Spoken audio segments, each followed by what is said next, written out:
Good evening, I'm Mark Seal and welcome to Final Score. It's our sports show where we'll talk about the headlines and the newsmakers of the week. Tonight, the Barbados Royals are home for their leg of the 2023 Republic Bank Caribbean Premier League. We'll chat with two key players on their chances. And the future of triathlon in Barbados seems to be in good hands after this country repeated as crafted champions. We'll check in with the BFIT on charting the path towards the World Games.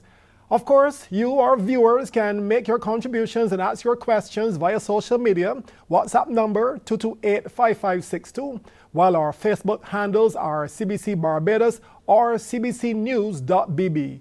You can also try calling live on 228-5562. So with us tonight for the first half are Barbados Royals all-rounders Jason Holder and Naeem Young. Good evening, gentlemen, and welcome to the show. Hey, good evening, Mark. Brilliant. Thanks for having me. Great. CPL action has returned to the Mecca. Jason, let's open the bowling with you. How does it feel for Royals to be back home after some time?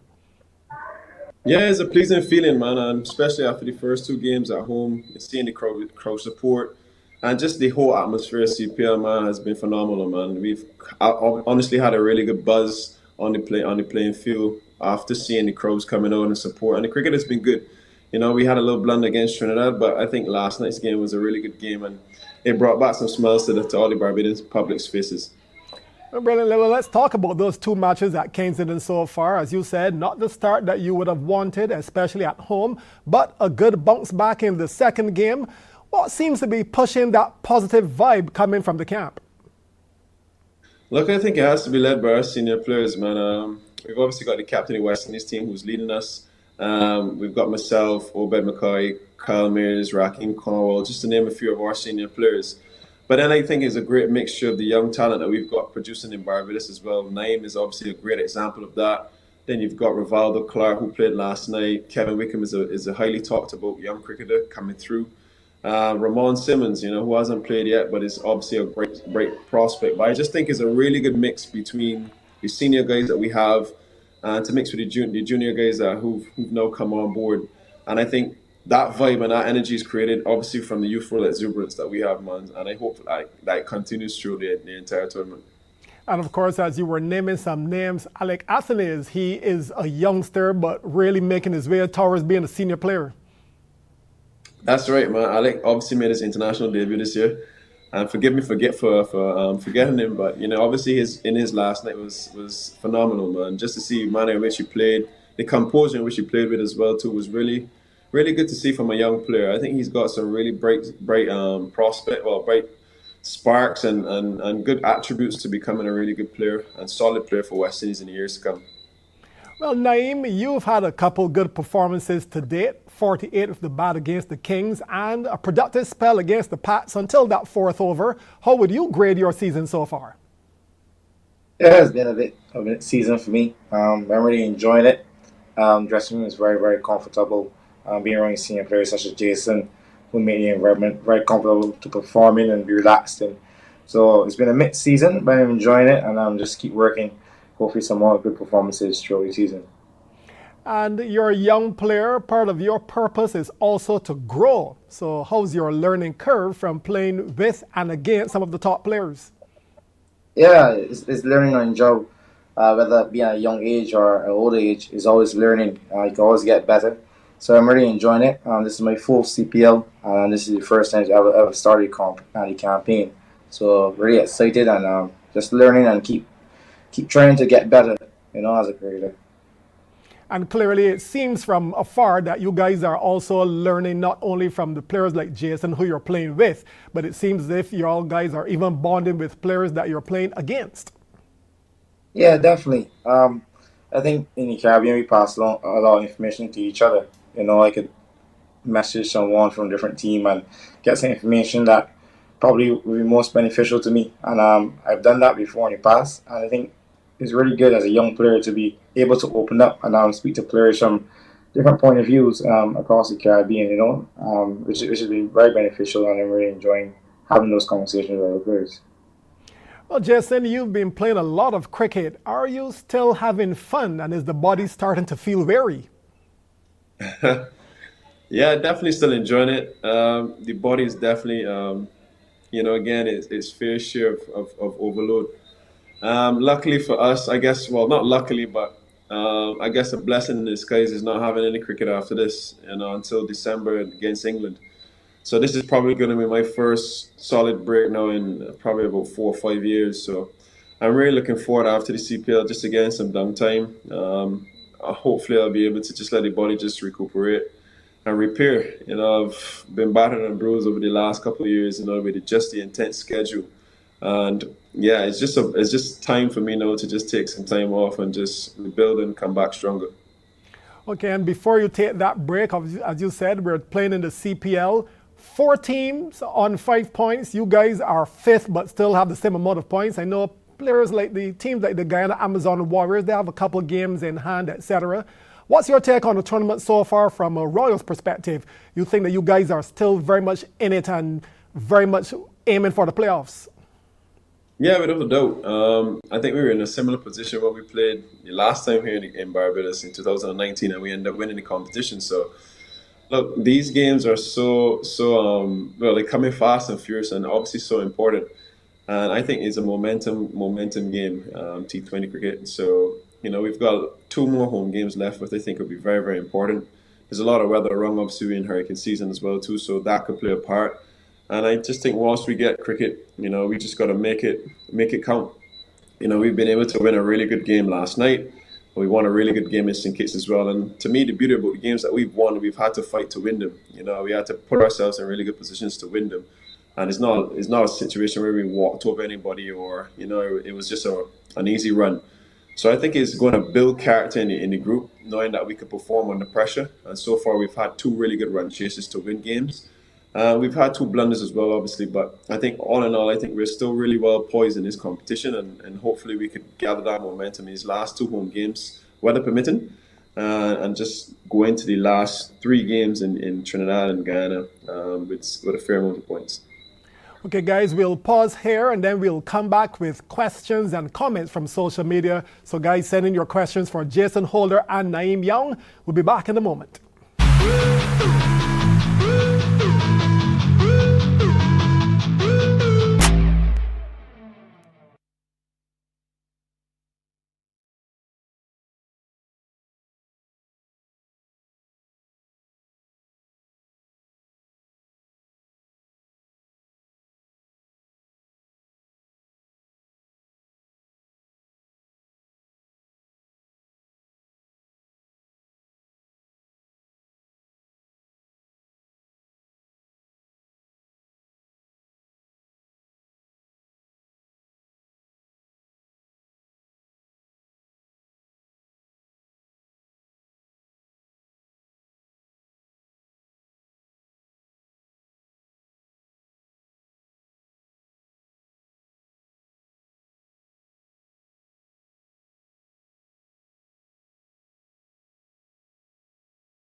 Well, welcome back to our guests, Jason and Naeem, as well as to our viewers. So let's now go to our social media pages for some questions. And let's look and see what the first question is.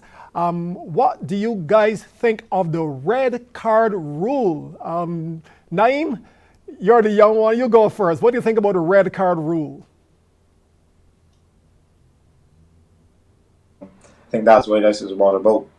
Red card rule is really to bring some entertainment and some life to the back end of the winning cricket, and that's where most of the action happens, really, and where people win a lot of games. So my personal view on it, I think it's quite unfair as a bowler, but as a batsman, I love it. So I take it hand in hand, and hopefully it doesn't happen to us when we're bowling, but it happens to us when we're batting. And Jason, what about you? I like Naeem. He gave the team perspective, but he gave the personal perspective. Personally, what do you think? Yeah, I think is a bit much, man. Yeah, I played a lot of T20 cricket over the years, and look, I understand the importance of getting the overs in time and keeping the pace of play, but I think to penalize people for a couple of seconds behind, or even a minute or so behind, I just think is unreasonable. But I do sympathize with the organizers and also the officials. as to the amount of time wasted, certainly by certain oppositions, and trying to slow the game down when under pressure. So I think it has its fair element, but maybe it needs to be rejigged a little bit, just to make it a bit more. I would say not realistic is not the word looking for, but just a little bit fairer in a sense for both parties. I just think it's all one sided, and most of the rules that are implemented now in T20 cricket favor the batting team. Okay, so let's go to the second question. Jason, this is specifically for you. You need to bat at number 3 with the aim of being there at the end. I guess the viewer is suggesting that you need to bat early and bat through. Well, it's a role that I will welcome, man. For me, I'm a team player, man. So whatever the team requires from me, I just want to put my hand up and deliver. But I mean, we've got guys who are able to do it. We've got a pretty balanced side, and still think it's relatively early in the competition. So we just need opportunities to gel as a side. I've had the opportunity, obviously, to bat at 3 and then do a bad job of it. But look, certainly the way Alec played, for example, last night, and Laurie, who batted at 3 for us. I think they're all obviously worthy and able to perform those roles as well too. But the beauty about our side is that we have options and different scenarios may present itself. And T20 cricket is so much about matchups. So maybe in another game I may have a matchup that suits my style that I may be able to be promoted and come up the order. Okay, let's go down to the next question. Naeem, this one is for you. We need more runs from you. You're a bona fide all-rounder. You accept that role? Yeah, definitely. In all fairness, I've not gotten much opportunity, and the position that I bat in the squad is limited with no balls to face coming on to any innings. But definitely, I'd like to get some more runs under my belt. Runs make you a all-rounder. With the wicket. So definitely looking forward to this season and hopefully getting opportunity to bat higher and welcoming some runs. You think you're an equal all-rounder, or are you a batter who can bowl or bowler who's scoring runs? That's a tough one. Personally, I prefer to bat than bowl, but in most situations, in most teams actually, they bowl more than they bat. So I just feel the role that's necessary for the team. But I enjoy both aspects of the game, and I just try to be better at them. Yeah, you sound like a true bowler, prefer the bat. I agree with you. One last question that you understand from the producer. The pitches are tailor-made for runs. It's a batsman's game. Both of you guys, what do you think about the pitches so far? To be fair, so far they've been okay.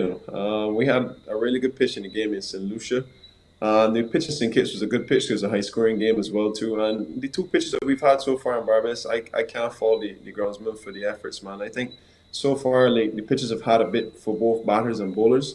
I guess in St. Kitts, the size of the ground didn't really help the cricket. But at the end of the day, like, I think the pitches have been good, and you've seen runs, you've seen wickets, you've seen good quality cricket at times. So I think it's all in all what you want to see from an organizer's standpoint.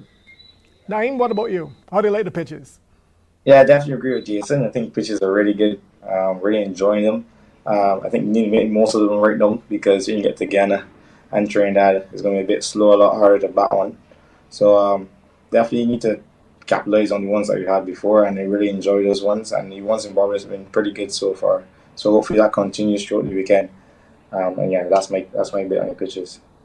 Okay, guys, I hope all the best for you this weekend and for the rest of the tournament. Of course, we'd like to thank you, Jason Holder and Naeem Young, for appearing on our program. Of course, you guys have an open invitation to return to Final Score again, and hopefully we'll have you on the show just before you play the final and win it. Thanks, Mark.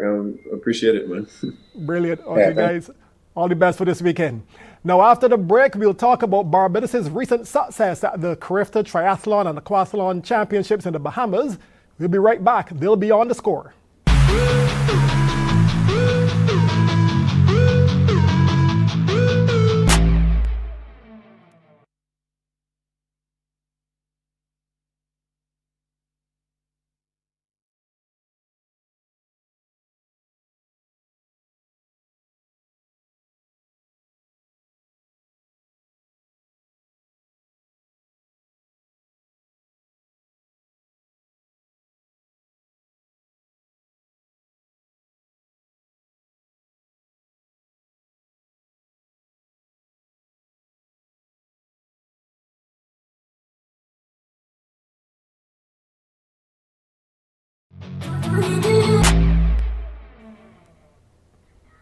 Welcome back to Final Score as we say goodnight to a number of guests. Barbados international triathlete Matthew Wright, the president of the Barbados Federation of Island Triathletes, BFIT, Darren Treasure, director of BFIT and the coach, Philip Gaskin, and Isis Gaskin, the captain and double Carifta gold medalist. First, let me congratulate the team for the second consecutive year, Barbados winning overall gold at the Carifta Games. Now let's start with Coach Gaskin, a total of 182 points while securing 15 medals. Give us a brief assessment of the team's overall performance. It was an outstanding performance by the team, very cohesive unit, and we had a lot of stellar people who really contributed to the points total. It wasn't just because what you have to understand is with triathlon, what we did is that from 1 to 8 gets points. So though we may focus sometimes on the podium, it's the entire team and it's a very cohesive unit.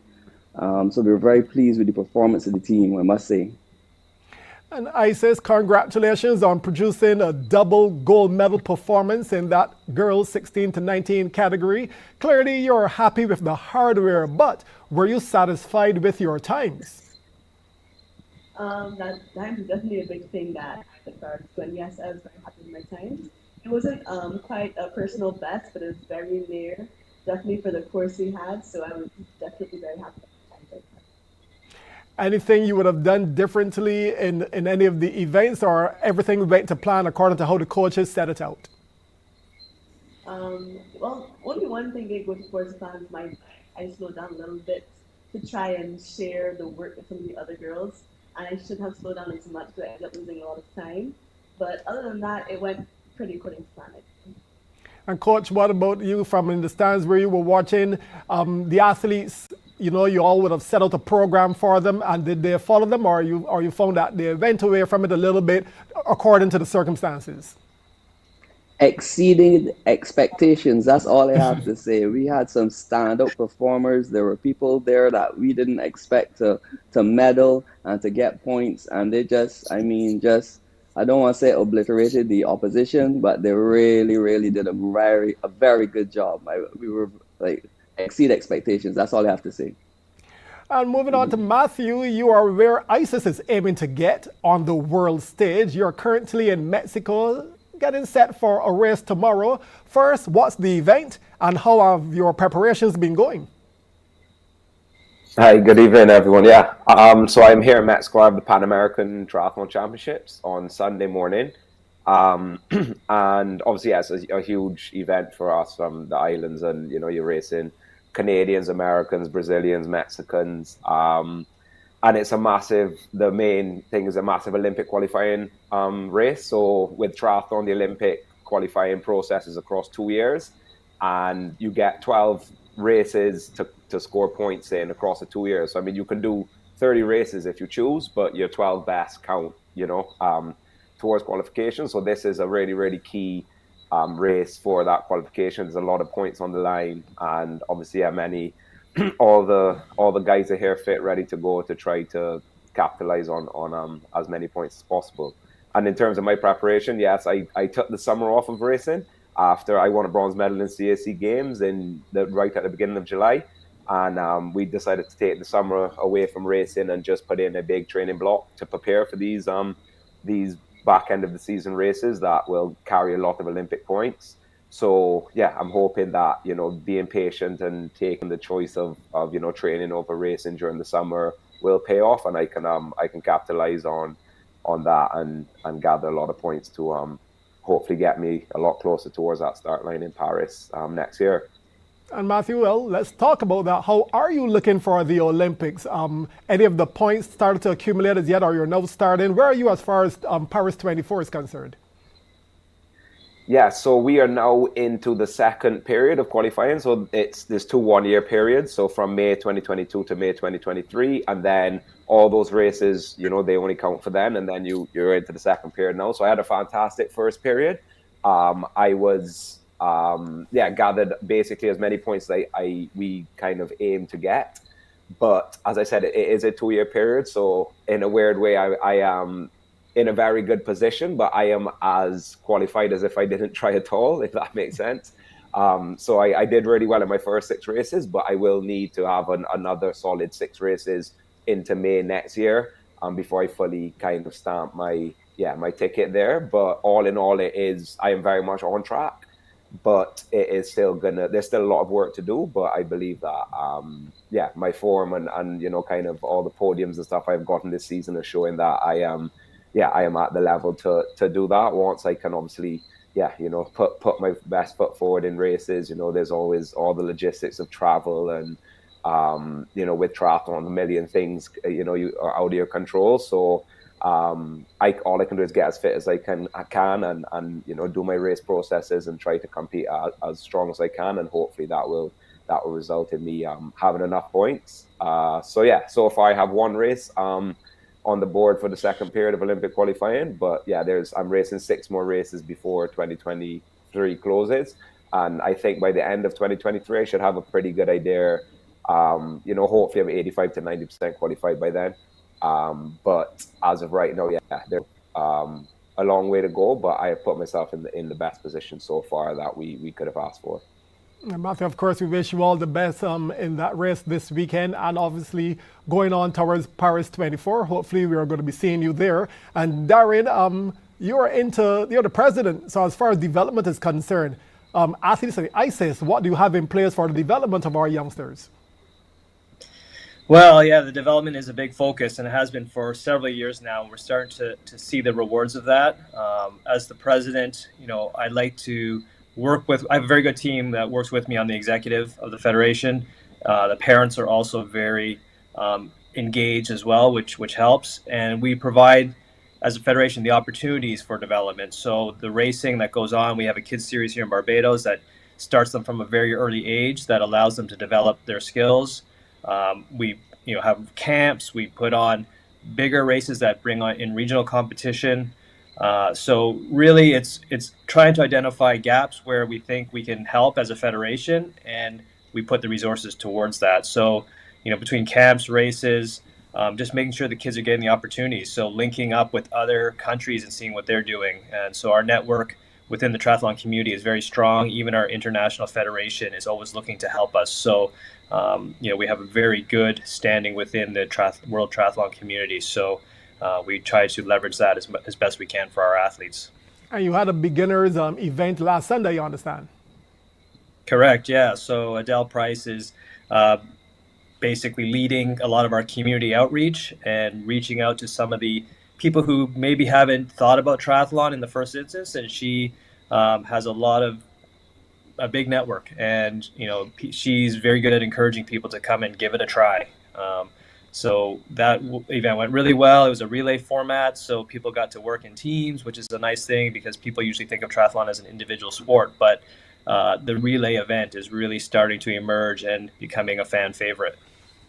So you won last year in Crifta, you won this year. Has there been a wave that you've been riding as far as athletes looking to join the BFit family? Yeah, absolutely. This year we saw a big influx of new people. Again, we started working with them early. Our qualification for Crifta started back in March of this year. So we identified people that had the potential to race at the Crifta level. And again, we see a lot of athletes from obviously the single sports, primarily swimming and running, coming across. Obviously having a strong cycling background also helps, but that's something in triathlon people tend to generally work on after if they have some proficiency in one of the three. It's really, seeing the success across the organization, even from the top down. People follow Matthew, they see what he's doing on the world stage. That gives the kids some aspirations as to where they can go. We again are always looking to recruit new athletes, bring them into the sport. We work with them closely to give them the skills they need. So even the Crifta team, which was a mix of experienced athletes at a young age and new athletes, we had many team sessions to work on skills, get them up to the level where they can be confident that they can race and put in a good result. Coach Gaskin, we're going for the three-peat next year. So from the athletes who are going to be still eligible to compete? Looking at the athletes from the other countries, will we win next year and complete the three-peat? Yeah, we definitely intend to get the three-peat, especially since that we're going to be at home and we're looking for a lot of that support. The support isn't just going to be around the athletes. As Matthew said, it's a very technical sport. It's also a very expensive sport. It's very expensive. So we're going to need definitely corporate Barbados to just join on board and just give us that support that we need to make sure that we get that three-peat. Definitely led by Darren and the president and Be Fit and stuff like that. We have a really good foundation and a funnel. We have a talent ID. Once we get that talent, we're able to develop that talent. And triathlon definitely has a future. You know, you can get an education out of triathlon. You can, you know, earn a future in a triathlon. So definitely a niche sport, but definitely something that Barbados definitely will be. We're putting Barbados on the map. That's all I have to say. We're putting Barbados on the map, and we're definitely going to get the three-peat for certain. You have enough returning athletes to be that confident that you're definitely going to do it again next year? Yeah. A lot of our athletes are aging up, and they're really good. And truth is, as we get the funnel and we're able to get more and more athletes, because what happens is it's kind of a top down. So the younger athletes continue to learn from the older athletes and stuff like that. And then as coaches, we're also learning more and more. And, you know, training athletes in three sports is a little bit different. So it's not just taking a swim, bike, and a run and putting it together. There are a lot more aspects of it. So I definitely think that we're coming towards the formula. If you have a little runner, a little swimmer, or somebody who likes to cycle, give us a buzz. Trust me, we can make you a Carifta gold medalist. I know that for a fact. And Isis, are you back next year? Are you one of the athletes who will make sure that we get the three-peat? For sure. I'm definitely looking forward to it coming back here, because the first Carifta triathlon ever was here, and I competed in it all those years ago. So I'm definitely looking back to come here and do better than I did last time I was here, and definitely get a peat. And quickly, Isis, last word from you. Olympics in your future? I hope so. I'm definitely working towards it. I haven't done an Olympic triathlon yet, but when I'm of age, that's something I'm definitely working towards. Well, you talk to Matthew and make sure that you learn what is needed to get to that next level. I'd like to thank our guests, Matthew Wright, Darren Treasure, Philip Gaskin, and Isis Gaskin. Definitely a pleasure having you guys. And we expect to hear back from you. Of course, President, you know, as you guys are preparing for Carifta, we'll look to have you all back on the show once again. And again, congratulations for doing the two-peat. Looking forward to the three-peat. All right. Thank you, Mark. Brilliant, guys. We'll be back to wrap up Final Score in a moment.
As we wrap up tonight's show, here's what's coming up this weekend in sports. The CPL continues with a triple header on Saturday and on Sunday, with one women's game and two men's fixtures at Kensington Oval.